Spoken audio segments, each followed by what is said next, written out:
Hi hello வணக்கம். இன்றைக்கி நம்ம பார்க்க போகிறது பணியாரம். இது என்ன பணியாரம்னா, இது கார பணியாரமோ அரிசி பணியாரமோ கிடையாது.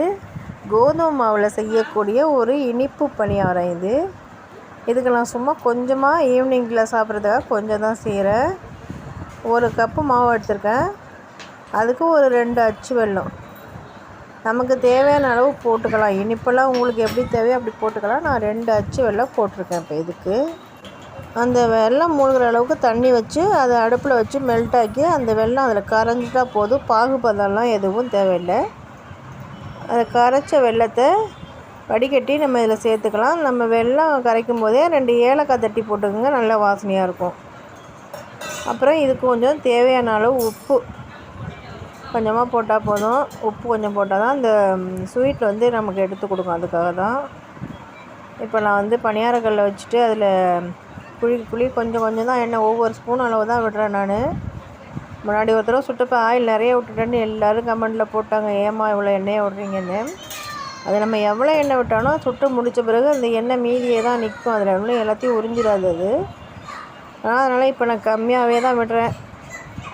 இப்போ இதுக்கு தேங்காய் பல்லாக கீறி வச்சுருக்கேன், அதை எடுத்து போட்டுக்கிறேன். அது நம்ம சாப்பிட்றப்போ கடித்து சாப்பிடும்போது நல்ல ஒரு டேஸ்ட்டாக வாயில் கடிப்படும். அதனால நல்லாயிருக்கும். அந்த தேங்காய் போட்டோன்னா டேஸ்ட்டு சூப்பராக இருக்கும்.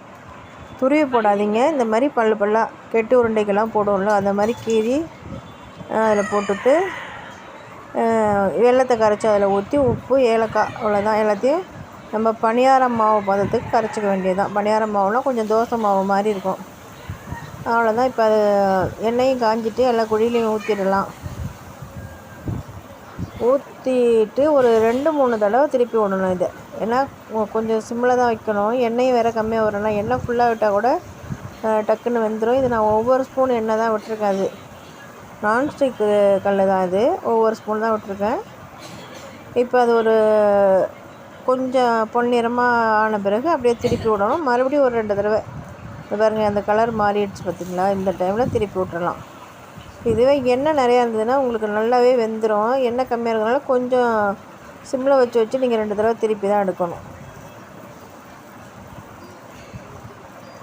இதே மாதிரி தான் நம்ம கார பணியாரம் எல்லாம் செய்கிறோம்ல, அந்த மெத்தடு தான் அது.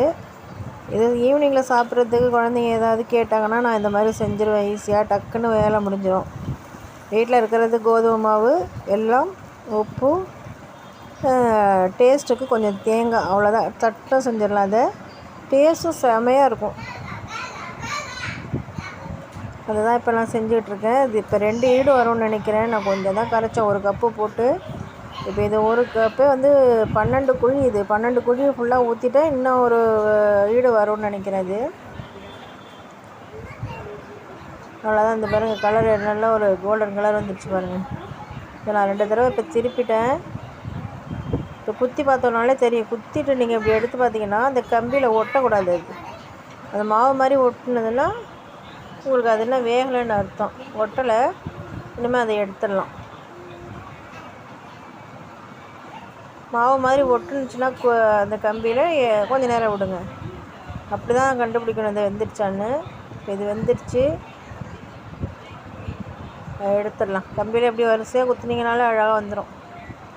திருப்பி விட்றது தான் ஸ்பூன் தேவை. எடுக்கிறதுக்கு இந்த மாதிரி கம்பியில் தான் நல்லா குத்தி எடுப்பேன். இப்போ அடுத்த ஹீட்டுக்கு கொஞ்சம் எண்ணெய் விட்டுக்கலாம். நான் ரொம்ப எண்ணெய் இல்லாமல் இருந்தாலும் இது வேகிறதுக்கு கொஞ்சம் இதுவாக இருக்குது. அதனால தான் இப்போ நம்ம எடுத்த பிறகு அந்த எண்ணெய் அங்கேயே தான் இருக்கும். ரொம்பலாம் ஒன்றும் எண்ணெயை குடிச்சிடாது அது. அதனால் பயப்படாமல் நீங்கள் எண்ணெய் விடலாம். இன்னும் தப்பில்லை. எண்ணெய் விடுறதுனால எல்லா எண்ணெயும் உறிஞ்சிருமோ அப்படின்னுலாம் நினைக்க தேவையில்லை. எண்ணெயில் சுட்டால் தான் இதெல்லாம் நல்லாயிருக்கும் பணியாரம்லாம். 2வது ஈடும் ஊற்றிடுறேன். அவ்வளோதான் வருது. அவ்வளோதான் முடிஞ்சிச்சு. நான் 1 கரண்டி மாவு இருக்கும்னு நினைக்கிறேன். அவ்வளோதான். அது ஆறிடுச்சு. கொஞ்சம் நல்லா சாப்பிட்டா சூப்பராக வந்திருக்கு.